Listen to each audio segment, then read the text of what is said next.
Zona Cero.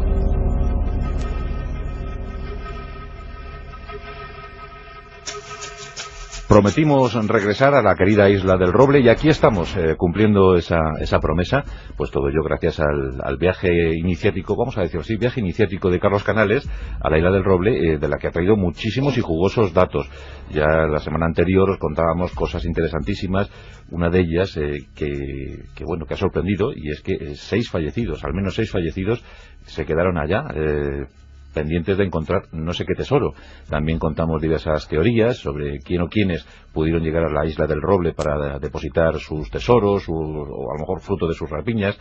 También esbozamos que los templarios se pudieron acercar a la Isla del Roble. Vamos, que para 5 kilómetros cuadrados lo que ha cundido. ¿Qué tal, Carlos Canales? Buenas noches. Hola, buenas noches. Pues efectivamente, ha vuelto con el chambergo puesto.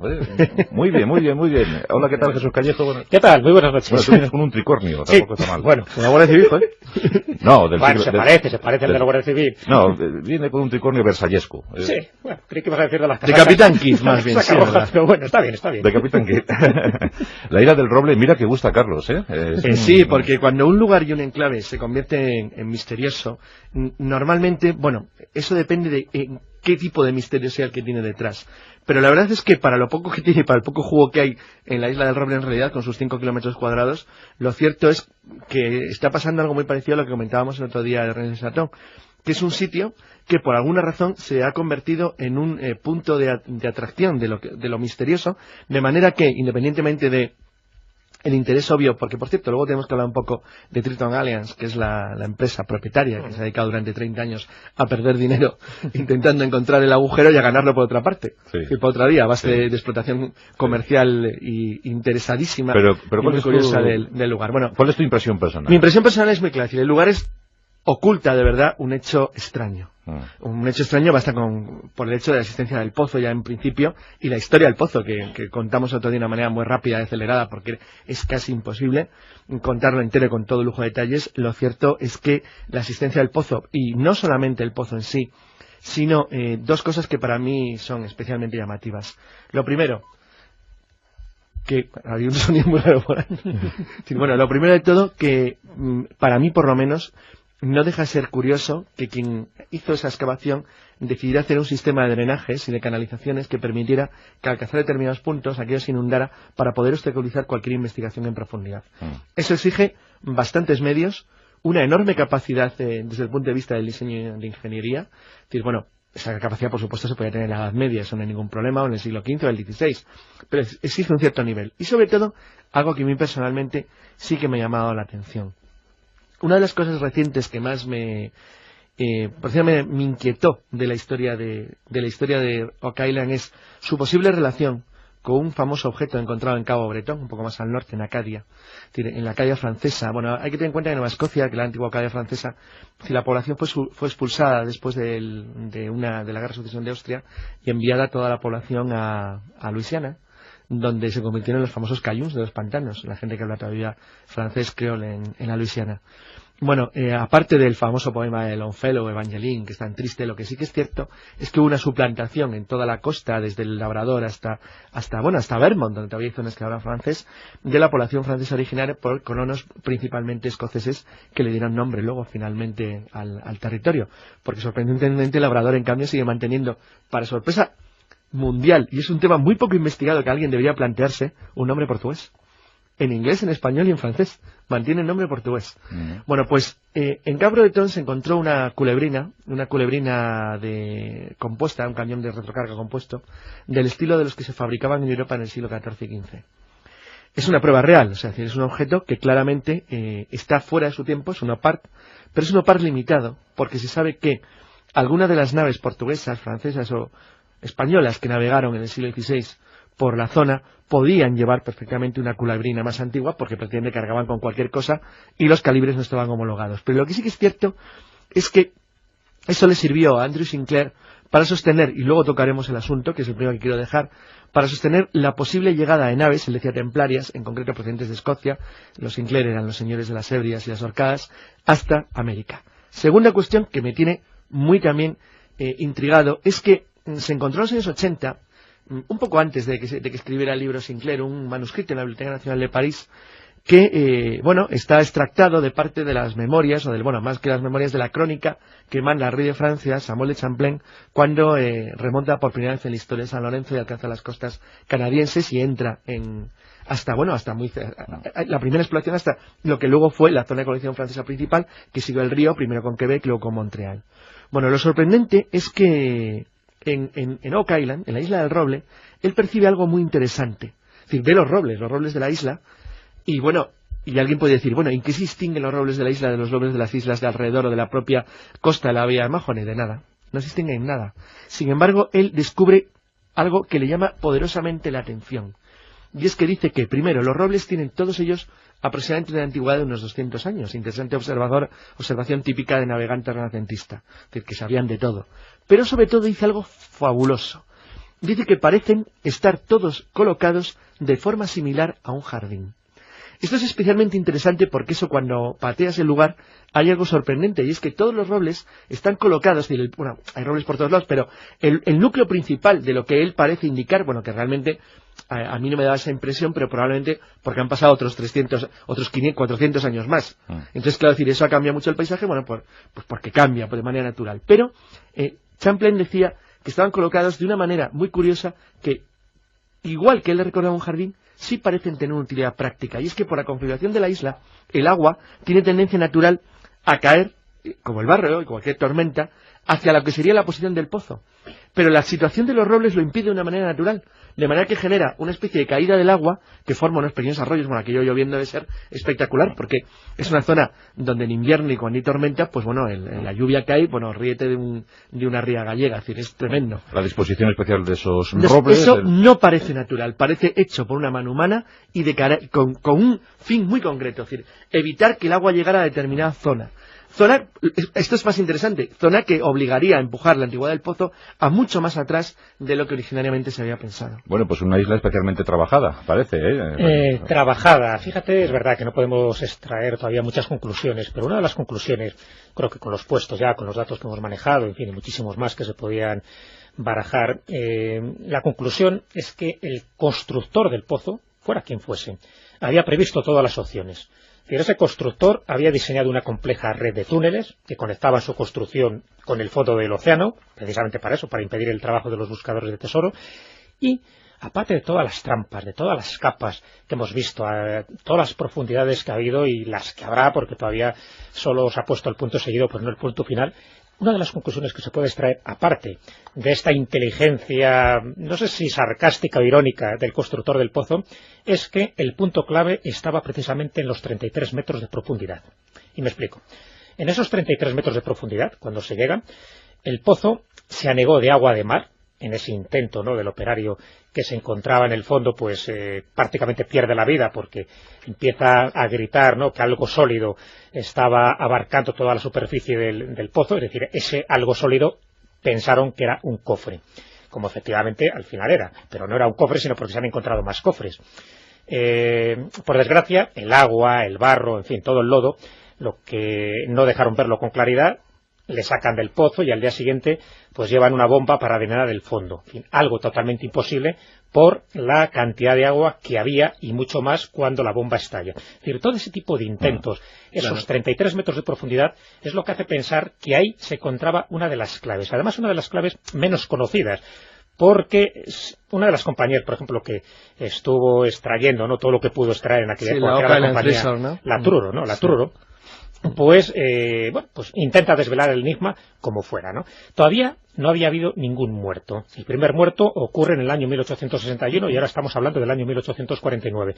Digo que no había ningún muerto porque esto que iba a contar ahora, estamos hablando de esa maldición, hay toda una maldición de la isla del Roble diciendo que hay 6 muertos, que cuando llegue al 7º muerto el tesoro se va a desvelar.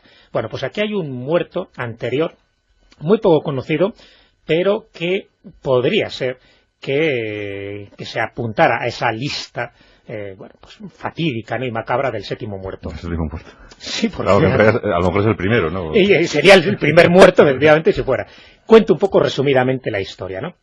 El hecho es que la compañía Truro, en 1849, utiliza una excavadora para subir muestras recogidas en el fondo del pozo, un poco lo que contaba ahí. Estamos hablando de los 33 metros de profundidad, esos metros claves, y lo que sí descubren es que posiblemente había una cámara del tesoro, no con un baúl, sino con 2 baúles, con 2 cofres llenos de trozos de metal suelto, por lo menos así es como los investigadores lo determinaron, y que se resistía a subir. No había forma, en fin, esto es lo que hace que una palanca de acero que había golpeado en 1803, porque antes ya se habían hecho distintas expediciones, distintas excavaciones, en 1803, pues se sabe que una de esas palancas de acero que se habían utilizado es la que aparece realmente en esta investigación, en esta exploración de 1849, así que no consiguen aparentemente nada. Pero aquí aparece un capataz sin escrúpulos de la compañía Truro, que se llama James Pitblado. Bueno, este hombre roba algo muy valioso que encuentra en la broca del taladro de la máquina perforadora. Él lo coge, no se lo enseña a nadie, pero John Gamble, uno de los directores de la empresa que estaba buscando el tesoro, le ve y le desafía a que lo muestre públicamente. Y este hombre, el James Pitblado, no lo muestra. Entonces, él se niega en redondo y dijo a Gamble que su descubrimiento era demasiado importante como para mostrarlo. Claro, corrió el rumor entre todos, y bueno, vamos a ver, aquí estamos explorando, estamos gastando un montón de dinero, y este cantamañanas, que es por otra parte que era el capataz, pues no nos está diciendo lo que ha descubierto. Le atosigan, le hacen el mobbing de aquella época, de mediados del siglo XIX, y el hecho es que al final este hombre se despide, y prácticamente le echan de malas maneras. Pero lo que ocurre es que poco después pierde la vida en un accidente laboral, llevándose a la tumba el secreto de lo que había encontrado en aquella broca. Lo que se sabe es que la excavadora de la compañía Truro subió a la superficie eslabones de una cadena de oro y subió a la superficie el fragmento del pergamino con 2 letras que hablábamos en la primera parte del monográfico. Ahí es cuando se empieza a especular si realmente Francis Bacon, que tenía propiedades en Nueva Escocia, pues podría ser él el autor no solo de esa construcción, sino de lo que se podría albergar como ese tesoro posible del cofre de Oak Island. No se sabe, pero el hecho es que sí comentan que una de las cosas que hizo Francis Bacon, que ya digo que es una de las mentes más privilegiadas del siglo XVII, pues él conservaba importantes manuscritos en mercurio. Y una de las cosas que se capturan en este pozo del tesoro es una colección de frascos de loza que parecía que habían contenido en su momento mercurio. Sí, pero también se usaba para amalgama de plata. Es que hay varios elementos ahí muy interesantes. No, por eso la tesis de Francis Bacon queda descartada. Sí, pero además sobre todo porque cuando en 1892 se constituye la Oak Island Treasure Company, que es la compañía que inicia de una manera industrial ya el intento de exploración de la isla, encuentran una cosa muy interesante, y es que en 1897 Guillermo Chappell es uno de los que encuentra fibra de coco.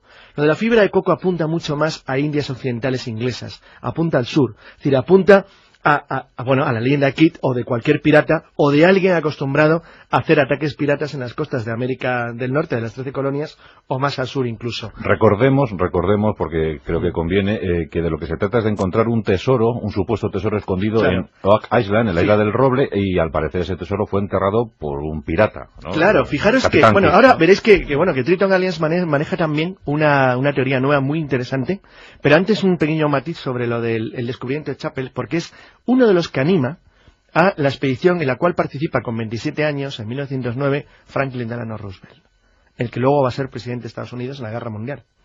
Y además uno de los presidentes más importantes de la historia de Estados Unidos, que siempre, toda su vida, mantuvo un enorme interés por cualquier cosa o noticia o novedad que llegara de la isla del Roble.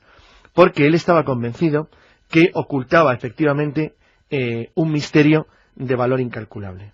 Aparte de eso, como he dicho, Triton Alliance maneja una información actualmente que a mí me resulta especialmente interesante, porque es la forma en la que se buscan los tesoros, por ejemplo, de los galeones españoles en la costa, por ejemplo, del Golfo, que consiste en intentar encontrar pruebas documentales que justificaran una exploración. En este caso, ellos sostienen que un teniente de ingenieros, esto primero tengo que hacer una breve introducción. Halifax está muy cerca, es una gran base naval de la Armada de Canadá, pero desde el comienzo de las guerras, las guerras cada vez con más intensidad entre británicos y franceses en el norte de América, Halifax se fue convirtiendo en la base británica esencial para la eliminación definitiva y completa del Canadá francés. Pero es que luego, cuando se declara la independencia de Estados Unidos durante la Guerra de Independencia Americana, Halifax se convierte en el único puerto libre y seguro que tienen fuera de las colonias en guerra, aunque es cierto que los ingleses controlaban Nueva York, pero la verdad es que Halifax siguió siendo, y sobre todo después de 1783, la base principal británica en el norte de América.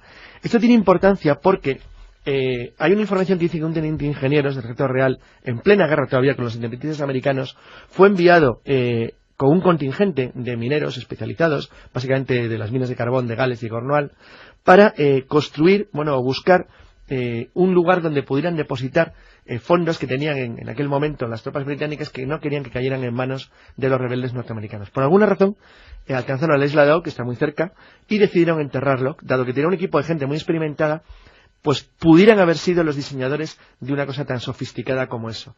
Porque reúne la posibilidad, es que reúne todas las historias en la misma, es decir, un sistema muy complejo, lleno de drenajes, fácil de inundar, hecho por gente experta, que sabía cómo cavar, que además tenía elementos permanentemente de las Indias Occidentales, fibra de coco, maderas tropicales. ¿Por qué?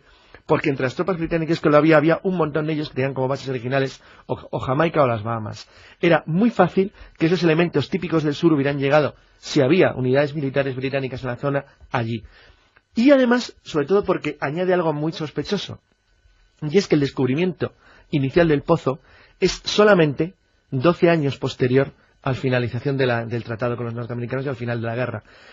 Pudiera ser que alguien planeara el poder recuperar el tesoro después de una manera tranquila, una vez que se haya perdido la pista.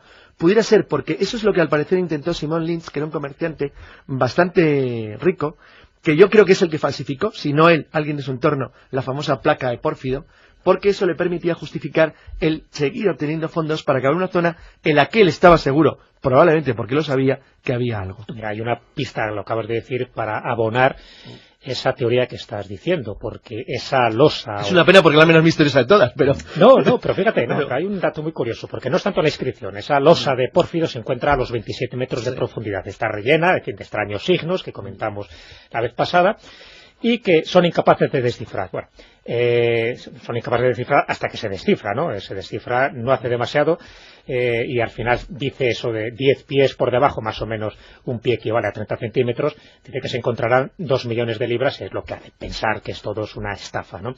Y por lo menos una broma. Pero esa losa de pórfido está más el misterio en la losa que en la inscripción. Porque estamos hablando en América no hay el pórfido es un mineral prácticamente imposible de encontrar en América. Esto evidencia que antes del pozo misterioso este material se debió traer de Asia o de Europa, es decir, que abonaría un poco la tesis británica porque en aquella zona no se podía encontrar losas de pórfido para colocar allí.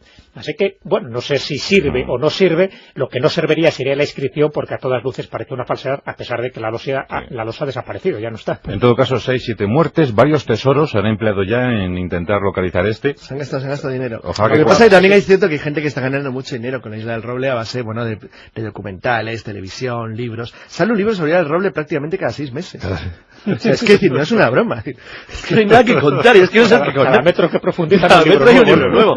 Y además, y sobre todo, cada vez que se consigue algo, por ejemplo, cuando se consiguieron imágenes a 63 metros con una cámara de profundidad submarina, pues ya tienes un documental, tienes más cosas, más información. Entonces, bueno, de momento se ha convertido en el punto de los buscadores. Bueno, no puedes buscar, pero en fin, si te dejaran libremente, bueno, aquí sería una especie de Disneylandia de los buscadores de tesoros. Pues en estos 2 monográficos hemos averiguado los últimos detalles, las últimas novedades proporcionadas por Carlos Canales y también la documentación exhaustiva que maneja Jesús Callejo sobre la Isla del Roble.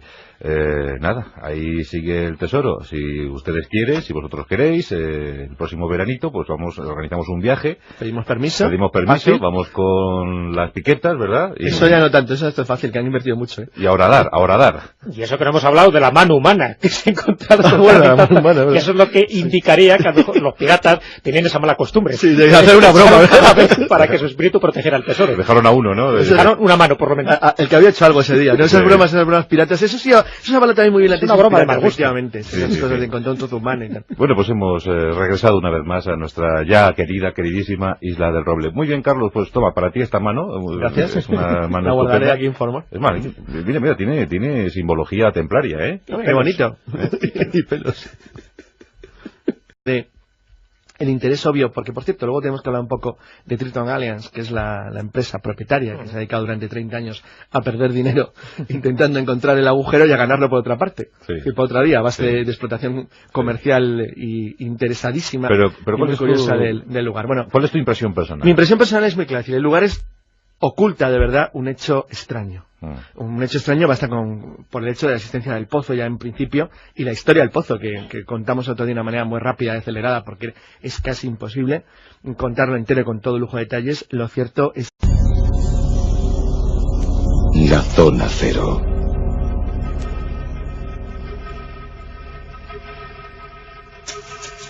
Prometimos regresar a la querida isla del Roble y aquí estamos cumpliendo esa promesa, pues todo ello gracias al viaje iniciático, vamos a decir así, viaje iniciático de Carlos Canales a la isla del Roble, de la que ha traído muchísimos y jugosos datos. Ya la semana anterior os contábamos cosas interesantísimas, una de ellas que ha sorprendido, y es que 6 fallecidos, al menos 6 fallecidos se quedaron allá, pendientes de encontrar no sé qué tesoro. También contamos diversas teorías sobre quién o quiénes pudieron llegar a la isla del Roble para depositar sus tesoros o a lo mejor fruto de sus rapiñas. También esbozamos que los templarios se pudieron acercar a la isla del Roble. Vamos, que para 5 kilómetros cuadrados lo que ha cundido. ¿Qué tal, Carlos Canales? Buenas noches. Hola, buenas noches. Pues efectivamente, ha vuelto con el chambergo puesto. Muy bien. Hola, ¿qué tal, Jesús Callejo? Bueno, ¿qué tal? Muy buenas noches. Bueno, tú vienes con un tricornio, tampoco está mal. Bueno, la Guardia Civil, No, se parece al de la Guardia Civil. No, viene con un tricornio versallesco. Sí. Que la existencia del pozo, y no solamente el pozo en sí, sino 2 cosas que para mí son especialmente llamativas. Lo primero, que había un sonido muy raro por ahí. Bueno, lo primero de todo, que para mí por lo menos no deja de ser curioso que quien hizo esa excavación decidiera hacer un sistema de drenajes y de canalizaciones que permitiera que al cazar determinados puntos aquello se inundara para poder obstaculizar cualquier investigación en profundidad. Eso exige bastantes medios, una enorme capacidad desde el punto de vista del diseño de ingeniería. Es decir, bueno, esa capacidad, por supuesto... Bueno, creí que ibas a decir de las casacas. De Capitán Kidd, más bien, sí, rojas, pero bueno, está bien. De Capitán Kidd. La isla del Roble, mira que gusta Carlos, sí, porque cuando un lugar y un enclave se convierte en misterioso, normalmente, bueno, eso depende de qué tipo de misterio sea el que tiene detrás. Pero la verdad es que para lo poco que tiene, para el poco jugo que hay en la isla del Roble en realidad, con sus 5 kilómetros cuadrados, lo cierto es que está pasando algo muy parecido a lo que comentábamos el otro día de René Satón, que es un sitio que por alguna razón se ha convertido en un punto de atracción de lo misterioso, de manera que, independientemente